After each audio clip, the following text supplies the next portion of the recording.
আমিও এটা কথাই বিচাৰোঁ যে চৰকাৰে তেওঁলোকক সমাধান দিয়ক।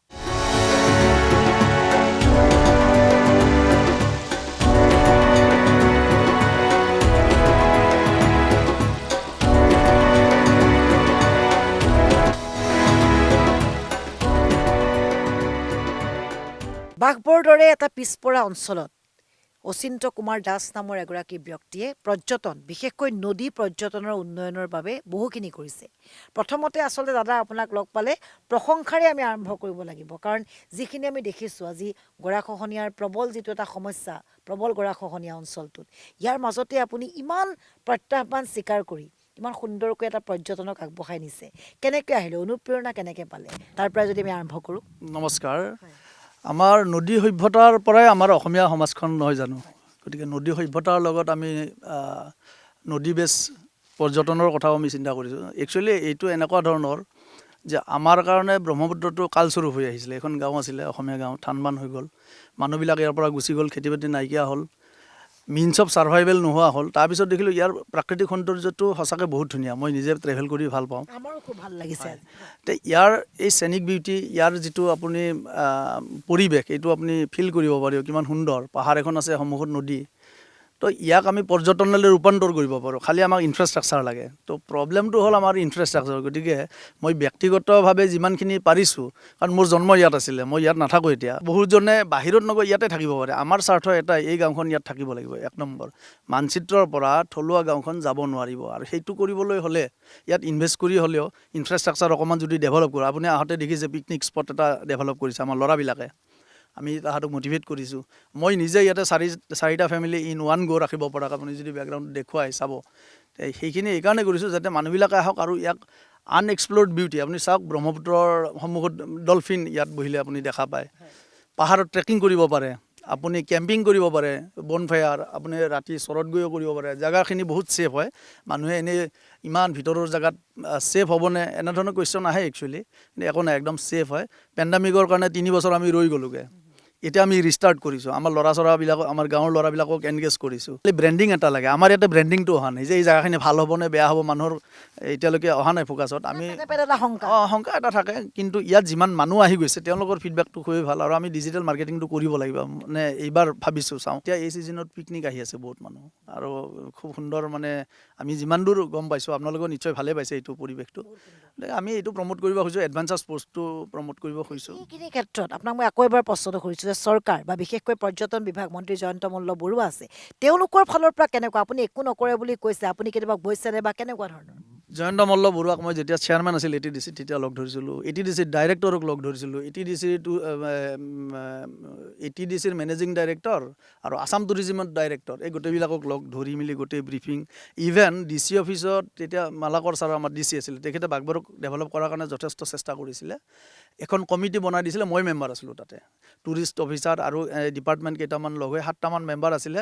এটা ৰিপৰ্ট বনাই পেলাই সেইটো টুৰিজিম গভৰ্ণমেণ্ট অফ আছামলৈ ফৰৱাৰ্ড কৰিছিলে। সেইবিলাক কাগজৰ বস্তু ফাইলত থাকিলে, কোনো নাচায়, আৰু কোনো টুৰিজিম, কোনো ATDC না মিনিষ্টাৰ কোনো নকৰে। গতিকে আমি সিদ্ধান্ত লৈছোঁ যে আমি ব্যক্তিগতভাৱে যদি কিবা কৰোঁ, আমাকতো গভৰ্ণমেণ্টে বাধাও দিব নোৱাৰে।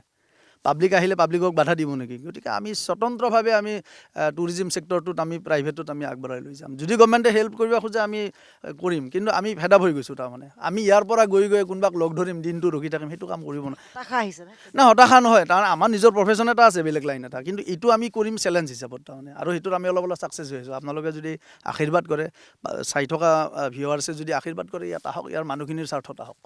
মুখ্যমন্ত্ৰী হিমন্ত বিশ্ব শৰ্মাক আমি দেখোঁ যে বহু ক্ষেত্ৰত তেওঁ আগভাগ লয়, পৰ্যটনৰ ক্ষেত্ৰত তেওঁ এনেকুৱা ধৰণৰ কিবা ব্যৱস্থা এটা কৰে? ডেফিনেটলি তেওঁলোকৰ ডিপাৰ্টমেণ্ট আছে, তেখেততো ইয়াতে ভাল চিন্তা কৰাই হয়, জেগাবোৰ ভাল হওক, কিন্তু তেওঁ চব বস্তু চাব জানো, এটা ডিপাৰ্টমেণ্ট আছে, ডাইৰেক্টৰেট এটা আছে, তেওঁলোকে চাব নালাগিব জানো?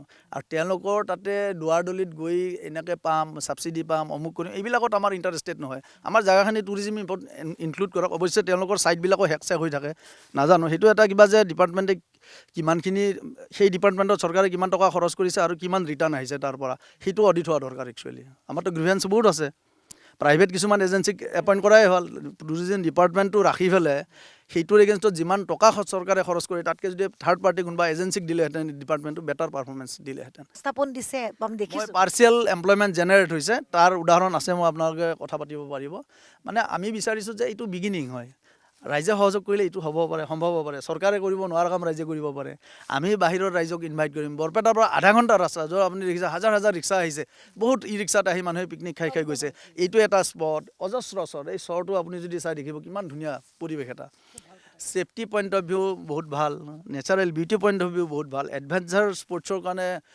যথেষ্ট স্ক'প আছে মাউণ্টেইনিঙৰ প্ৰেক্টিচ কৰিব খুজিলে ইয়াত কৰিব পাৰে অলৰেডি আমি কেম্প পাতিছোঁ আছাম মাউণ্টেইনিং এছ'চিয়েশ্যন হৈ আমি ইয়াতে কেম্পিং কৰিছিলোঁ 3 days আমি আহি থকা দিনত আমাৰ ফাণ্ডৰ অভাৱ হয় তাৰমানে আমাৰ লাইফৰ প্ৰায়ৰিটি বেলেগো আছে তাৰ বাহিৰে টকা পইচা ডেফিনেটলি আছে এইটোতো আপুনি দেখিছে এই ৰাস্তাটো 300 মিটাৰ খোজকাঢ়ি আহিছে আপুনি ভালকৈ আহিব নোৱাৰে গাড়ী আনিব নোৱাৰে আপুনি চুটকেছটো দাঙি আনিব নোৱাৰে এনেকুৱা সমস্যা বহুত আছে আৰু আমি আশা কৰিম ৰাইজে আহক আমাৰ ইয়ালৈ ভাল পাব এতিয়া কিবা আহ্বান কৰিব নেকি মই আহ্বান কৰিম যে আপোনালোকেতো ঘূৰি ফুৰে চবেই পিকনিক খাবলৈ যায় নতুন ঠাই চাবলৈ যায় আহকচোন এবাৰ চাই যাওক এইটো অসমৰে পাৰ্ট হয় ধুনীয়া কথা কৈছে আচলতে যিহেতুকে আমি কৈছোঁ যে বৰলুইতৰ গৰাখহনীয়া ইতিমধ্যে বাঘবৰ পাহাৰ প্ৰত্যাহ্বান হৈছে প্ৰত্যাহ্বানবিলাকক সুযোগলৈ পৰিৱৰ্তন কৰাৰ চেষ্টা কৰিছে এগৰাকী ব্যক্তি আৰু তেখেতে যিখিনি কাম কৰিছে এটা কথা কৈছে যথেষ্ট হতাশ হৈ পৰিছে যে চৰকাৰৰ পৰা প্ৰশাসনৰ পৰা যিখিনি পাব লাগে পোৱা নাই কিন্তু ইয়াৰ পিছতো তেওঁৰ থমকি ৰোৱা নাই আৰু সেয়েহে তেওঁৰ যি কাম এই কাম সঁচাকৈয়ে প্ৰশংসনীয়